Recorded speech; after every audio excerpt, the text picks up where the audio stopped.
حضرت علی نے فرمایا تھا حضرت فاطمہ کو دفن کرنے کے بعد لكل اجتماع من خلیلین فرقۃ وكل الذی قبل الممات قلیل. آج فاطمہ کو دفن کرنے کے بعد مجھ پر یہ بات کھل گئی ہے، کوئی کسی کا ساتھ نہیں دے سکتا، کوئی سدا سلامت نہیں رہ سکتے. ایسی حسین جوڑی بھی آج بکھر گئی. ایسا حسین جوڑا کوئی دنیا میں کہاں سے لائے گا؟ ایسا جمال کوئی کہاں سے لائے گا؟ ایسی جوڑی کوئی کہاں سے لائے گا؟ علی و فاطمہ کی جوڑی کوئی دکھائے تو صحیح، کوئی نبیوں کے بعد کوئی ایسی جوڑی بنی ہو. لیکن آج یہ جوڑی ٹوٹ گئی. 24 سال کی عمر میں فاطمہ جدائی دے گئی، 24 برس کی عمر میں جدائی دے کے جا رہی. ہاں لیکن بھائی ان کا تو مرنا بھی زندگی تھا. پانی کے لیے اپنے خادمہ سے فرمایا میرے غسل کا پانی رکھو. خادمہ نے پانی رکھا، خود غسل فرمایا، پھر اس کے بعد چارپائی کو درمیان میں رکھوایا اور کپڑے پہنے اور فرمایا علی اس وقت کہیں باہر نکلے تھے، فرمایا اب میں مر رہی ہوں، میرا غسل ہو چکا ہے، مجھے دوبارہ غسل نہ دینا، یہی میرا غسل ہے اور علی کو بتا دینا. اور وہ گئی. ہاں آپ نے کہا تھا حضرت فاطمہ سے میں جا رہا ہوں، وہ رونے لگی.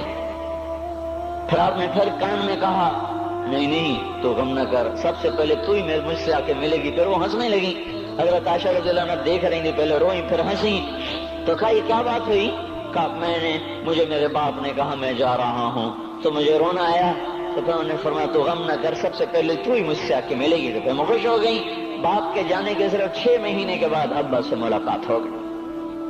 تو حضرت علی فرما رہے ہیں آج دیکھو دیکھو ان افتقادی فاطمہ بعد احمد دلیل علی اللہ یدوم خلیل.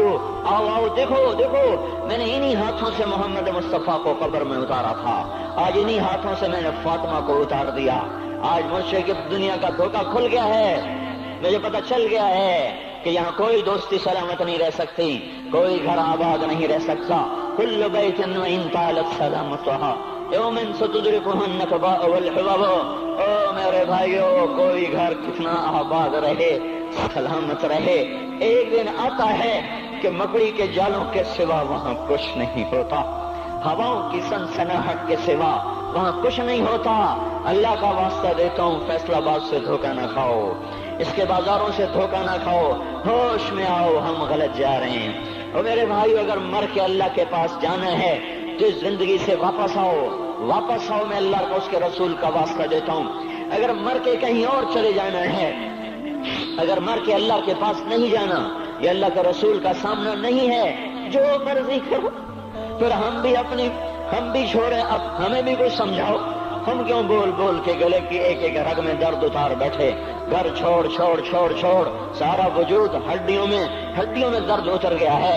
تو کچھ ہمیں بھی راستہ بتاؤ کہ یہ راستہ ہے، اس پہ موج میلہ بھی ہوگا، اللہ بھی نہیں ملے گا. آؤ ہم سب پھر ہم بھی مل کر تمہارا ساتھ دیں. ہم کیوں ایسے کھاری اٹھائے ہوئے در کی ٹھوکریں کھاتے پھر رہے ہیں؟ میرے بھائیو اور اگر ایسا کوئی راستہ نہیں ہے، وہ میں بتا رہا ہوں کوئی نہیں ہے، کوئی نہیں ہے، کوئی نہیں ہے. میرے پاس کوئی مضمون نہیں بیان کرنے کو.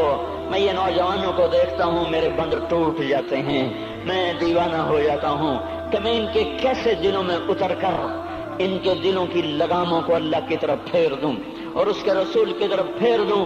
یہ جب گانے بجانے میں ڈوبتے ہیں، جب یہ رقص گاہوں کو چلتے ہیں، جب یہ تاجر غلط تولتے ہیں، اور جب یہ بینک سے قرضے لے کر لمبے لمبے نظام بناتے ہیں، پرائز بانڈ خرید کر دعائیں مانگتے ہیں اللہ میرا بانڈ نکل آئے.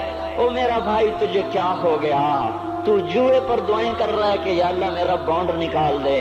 میں کیسے ہوش میں لاؤں؟ میں تو خود مدہوش ہو چکا ہوں.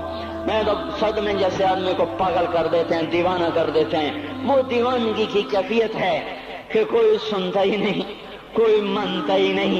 4 دن کے تھوڑی دیر کے لیے ہائے ہائے کرتے ہیں، پھر وہی ڈگر، وہی راہیں، وہی غفلت، وہی صبحیں، وہی شامیں.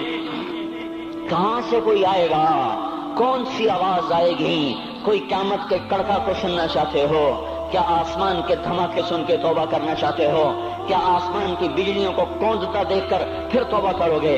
یا زمین کے کلیجے کو پھٹتا دیکھ کر پھر توبہ کرو گے؟ یا سمندر کی بفری موجوں کو چڑھتا دیکھ کر پھر توبہ کرو گے؟ یا ہواؤں کے جھکڑ بگولوں کو دیکھ کر پھر توبہ کرو گے؟ نہیں نہیں، پھر توبہ کا وقت نکل جاتا ہے، ابھی وقت ہے، ابھی ہم لوٹ آئیں، آ جائیں۔ قبروں کی وہ سیدگی یاد کرو، قبروں کے اندھیرے یاد کرو۔ اور میں آپ کو سنا رہا تھا، اس قبر نے مجھے روک لیا، اس کی ایک ایک مٹی کے ذرے نے مجھے کہا کچھ ادھر پڑھ دو، یہاں کوئی نہیں آیا۔ ہاں ہاں، کوئی نہیں آیا کرتا، کوئی نہیں آیا کرتا، یہاں علی فاطمہ جدا ہو گئے، باقی کون ہمیشہ رہ سکتا ہے؟ اور جب جدائیاں ہوتی ہیں پھر کیا ہوتا ہے؟ كأن لم تكن بيني وبينك خلة ولا حسن ود مرة في التبادل۔ پھر ایسا ہوتا ہے جب جدائیاں ہو جاتی ہیں پھر یوں ہوتا ہے کہ جیسے کبھی کوئی آیا ہی نہ تھا، کوئی مل بیٹھا ہی نہ تھا، کوئی ماں نہ تھی، کوئی باپ نہ تھا، کوئی بھائی نہ تھا، کوئی سنگی نہ تھا، کوئی ساتھی نہ تھا۔ اس طرح انسان بھلا دیتا ہے اپنے جھمیلوں میں گم ہو کر، ہنسی مذاق میں گم ہو کر۔ میں اس قبر میں کھڑا پڑھتا جا رہا ہوں، پڑھتا جا رہا ہوں، پڑھتا جا رہا ہوں، اس کا کتبہ ٹیڑھا ہو چکا ہے زمانے کی گردش نے اور ماضی کے بے رحم گردش نے اس کے سارے کتبے کو کالا کر دیا تھا۔ مجھے تجسس ہوا، میں دیکھوں یہ ہے کون جس کی قبر نے مجھ جیسے اجنبی کو رونے پہ مجبور کر دیا اور مجھے کھڑا کر دیا۔ میں قریب ہوا، میں نے جھاڑا تو پر لکھا ہوا تھا اللہ اکبر، رستم ہند امام بخش۔ رستم ہند، جس کے لیے مہاراج قالین بچھاتے تھے، جس کو ہاتھیوں پہ سوار کروا کے لایا جاتا تھا، جس کے آگے پیچھے ڈھول بجتے تھے، اور جیسے آج کل یہ کرکٹ کے کھلاڑیوں کے آگے پیچھے خلقت ہوتی ہے، یہ وہ دور تھا جب پہلوانوں کے آگے پیچھے خلقت ہوتی تھی۔ آج اس کی خبر ویران ہو کر کہہ رہی ہے کوئی ادھر بھی تو پڑھ کے جب چلتا جائے، کوئی یہاں بھی تو کچھ تحفہ دیتا جائے۔ میرے محترم بھائیو، جب موت آئے گی تو کوئی اولاد یاد نہ کرے گی، کوئی ماں باپ یاد نہ کریں گے، مائیں لال بھول جاتی ہیں، ماؤں کو بچے بھول جاتے ہیں، ماؤں کو بچے بھول جاتے ہیں، باپ اولادیں بھول جاتے ہیں، بیویوں کو خامن مل جاتے ہیں، خامدوں کو بیویاں مل جاتی ہیں، یاروں کو یار مل جاتے ہیں۔ وہ تو ہم ہیں جو جا کے تہہ خاک سو جاتے ہیں، اکیلے تنہا زندگی کا سفر شروع ہو جاتا ہے۔ علی بن ابی طالب جیسا شاہ سوار، اللہ تعالیٰ کا مقرب محبوب انسان، جس کو اللہ کے نبی نے کہا علی تجھے بشارت ہو، جنت میں تیرا گھر میرے گھر کے سامنے ہوگا، اتنی بڑی بشارت علی تجھے مبارک ہو، جنت میں تیرا گھر میرے گھر کے سامنے ہوگا۔ اتنی بڑی بشارت کا لینے والا، روزانہ کی رات کی فریاد، مجھے تو پتہ نہیں کہ میرا یہ بیان قبول ہے کہ مردود ہے، آپ کو پتہ نہیں آپ کی آمد قبول ہے کہ مردود ہے۔ آج 25 روزے رکھتے ہوئے ہو گئے، کچھ پتہ نہیں، اللہ تعالیٰ قبول کرے گا یا رد کر دے گا، بڑی ذات ہے۔ آج تک زندگی میں کوئی ایک عمل بھی نظر نہیں آتا جس پر ہم دعویٰ کر سکیں یہ کام تو میرا اللہ کو بڑا پسند آئے گا اور میری بخشش کا سامان ہو جائے گا۔ ہم فقیر لوگ ہیں میرے بھائیوں، ہماری معیشت اتنی خراب نہیں ہوئی جتنا ہمارا ایمان خراب ہو گیا ہے۔ ہمارا فقیر، اس کا چولہا ٹھنڈا ہوا ہے، ہمیں اس کا درد ہے، لیکن اس کے چولہے ٹھنڈے ہونے کا اتنا درد نہیں ہے جتنا اس کے ایمان کی انگیٹھیاں سرد ہو چکی ہیں، جتنا یہ درد ہے، کیونکہ یہ فقر مالداروں کو بھی حاصل ہے۔ یہ فقر پوری دنیا پہ چھا چکا، مالدار بھی فقیر ہیں، دکاندار بھی فقیر ہیں، تاجر زمیندار بھی فقیر ہیں۔ آج جو جتنا بڑا دنیا دار ہے وہ ایمان کا اتنا بڑا فقیر ہو چکا ہے، وہ بھکاری ہو چکا ہے۔ کچھ نہیں ہمارے پاس، کوئی دعویٰ نہیں زندگی بھر کے کسی ایک عمل پر، جن کو جنت کے پروانے مل گئے۔ علی کا گھر میرے گھر کے سامنے، فاطمہ میری بیٹی جنت کی عورتوں کی سردار، حسن حسین جوانوں کے سردار جن کو جنت کے پروانے ملے۔ حضرت علی رات کو اٹھ کے رو رہے ہیں، آہن آہ من قلت الذات وبعد السفر ووحشت الطریق، اے میرے مولا مجھے معاف کرنا، میرے پاس عمل کوئی نہیں ہے، اے مولا مجھے معاف کر دے، میرا عمل تھوڑا ہے۔